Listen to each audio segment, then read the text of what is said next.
ሰላም ጤና ይስጥልኝ ውድ ተከብራችሁ የቡና ሚዲያና ኮሙኒኬሽን ቤተሰቦች የሰዓቱን ዜናዎች እናሰማለን። በቅድሚያ አበይት ዜናዎች።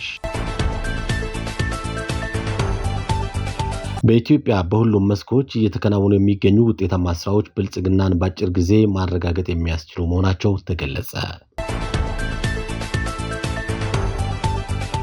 የቱሪዝም መዳረሻዎችን በማልማት የቱሪስት ፍሰት ለመጨመርና ከዘርፉ የሚገኘውን ገቢ ለማሳደግ እየተሰራ መሆኑን የደቡብ ምዕራብ ኢትዮጵያ ክልል ባህል ቱሪዝም ስፖርት ቢሮ ገለጸ። የተወሰኑ ጫኝና አውራጆች ህገወጥ የዋጋ ጭማሪ በማድረግ ህዝቡን እያማረሩ መሆናቸው ተገለጸ። የሚሉት አበይት ዜናዎቻችን ናቸው። ወደ ዝርዝሩ አልፋለሁ። አማኑኤል ነኝ።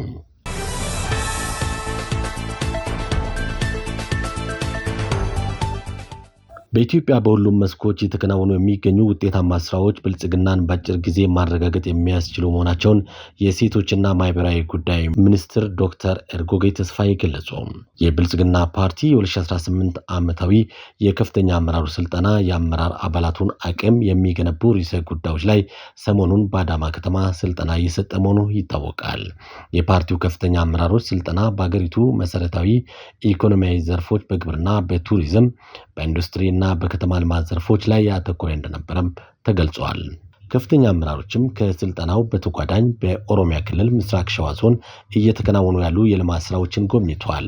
በጉብኝቱም የተገኙት የሴቶችና ማህበራዊ ጉዳይ ሚኒስትር ዶክተር ኤርጎጌ ተስፋዬ ብዝሃ ኢኮኖሚ አካሄድን መከተል መጀመራችን ብልጽግናን ለማሳካት ትክክለኛ መንገድ ላይ መሆናችንን ማሳያ ነው ብለዋል።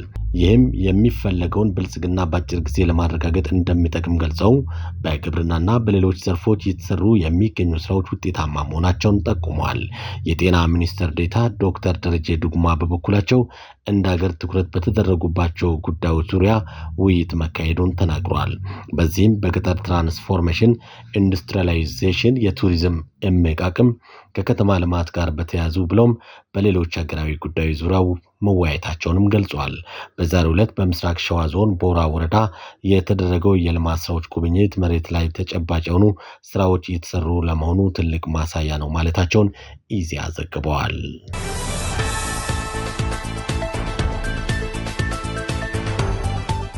የቱሪዝም መዳረሻዎችን በማልማት የቱሪስት ፍሰት ለመጨመርና ከዘርፉ የሚገኘውን ገቢ ለማሳደግ እየተሰራ መሆኑን የደቡብ ምዕራብ ኢትዮጵያ ክልል ባህል ቱሪዝምና ስፖርት ቢሮ ገለጸ። የክልሉ ባህል ቱሪዝምና ስፖርት ቢሮ ምክትልና የባህልና ቱሪዝም ዘርፍ ኃላፊ አቶ አክሊሉ ለማ በክልሉ የቱሪዝም መዳረሻዎችን በማልማት የቱሪስት ፍሰት እንዲጨምርና ከዘርፉ የሚገኘው ገቢ እንዲያድግ ትኩረት ተሰጥቶ እየተሰራ እንደሚገኝ ገልጿል። መንግስት ለዘርፉ በሰጠው ልዩ ትኩረት በክልሉ ትላልቅ የቱሪዝም መዳረሻዎች ለምተው የቱሪዝም እንቅስቃሴውን እያነቃቃ እንደሚገኝም ተናግሯል። ክልሉ በርካታ ታሪካዊ፣ ተፈጥሯዊና ሰው ሰራሽ የቱሪዝም መዳረሻዎች ሀብቶች የሚገኙበት አካባቢ ነው ያሉት ኃላፊው እነዚህ ሀብቶችን ማልማት፣ ማስተዋወቅ፣ አስፈላጊ መሰረተ ልማቶችንም ማሟላትና ጥራት ያለው አገልግሎት መስጠት ትኩረት ተሰጥቶ የሚተገበር ጉዳይ ነው ብለዋል። የቱሪዝም ዘርፍ ለስራ ዕድል ፈጠራ የሚኖረው አበርክቶ ከፍተኛ ነው ያሉት ኃላፊው በዘርፉ ባለፉት 3 ወራት ለ1493 ዜጎች በቋሚና በጊዜያዊነት የስራ ዕድል ተፈጥሯል ነው ያሉት።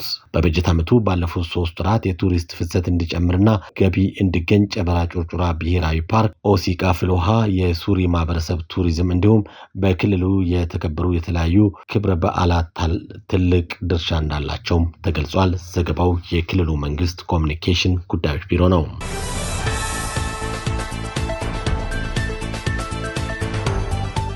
የተወሰኑ ጫኝና አውራጅ ዕቃ ሲጭኑ እና ሲያወርዱ ያለአግባብ የዋጋ ጭማሪ በመጨመር ህዝቡን እያማረሩ ነው ሲል የአዲስ አበባ ከተማ አስተዳደር ሰላምና ጸጥታ ቢሮ አስታወቀም። አዲስ አበባ ከተማ አስተዳደር ሰላምና ጸጥታ ቢሮ ከህዝብ አደራጀት ዘርፍ ከጫኝና አውራጅ ማህበራት አመራሮች ጋር ውይይት መድረክ አካሂዷል። ውይይቱን በንግግር የከፈቱት የአዲስ አበባ ከተማ አስተዳደር ሰላምና ጸጥታ ቢሮ ምክትል ኃላፊ አቶ ተስፋዬ ደንድር የመዲናዋን ሰላምና ጸጥታ የሚያስከብሩ ጫኝና አውራጅ እንዳሉ ሁሉ ዕቃ ሲያወርዱና ሲጭኑ ዋጋ በመጨመር ህዝቡን የሚያማርሩ አሉም ብሏል። አንድ ዕቃ የሚጫንበትና የሚወርድበትን ርቀትና ቅርበት መሰረት ያደረገና በጥናት የተተመነ ዋጋ አለ ያሉት አቶ ተስፋዬ የተወሰኑ ጫኝና አውራጆች አገልግሎት ሲሰጡ በጥናት ከተቀመጠው ዋጋ ውጪ ጭማሪ በማድረግ ህዝቡን እያማረሩ በመሆኑ በትክክልና በስነ ምግባር እንዲሰሩ ማሳሰቢያ ሰጥቷል። የሰዓቱ ዜናዎችን እንመስላሉ። ከማጠቃለላችን በፊት አበይት ዜናዎችን በድጋሚ በኢትዮጵያ በሁሉም መስኮች የተከናወኑ የሚገኙ ውጤታማ ስራዎች ብልጽግናን በአጭር ጊዜ ማረጋገጥ የሚያስችሉ እንደሆነ ተገለጸ።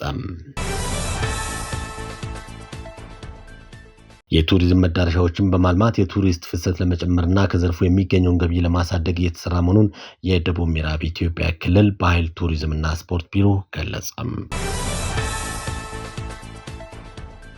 የተወሰኑ ጫኝና አውራጆች ህገወጥ የዋጋ ጭማሪ በማድረግ ህዝቡን እያማረሩ መሆናቸው ተገልጿል። የሚሉት አበይት ዜናዎቻችን ናቸው። አማኑኤል ኃይለ ነበርኩ። ጤና ይስጥልኝ።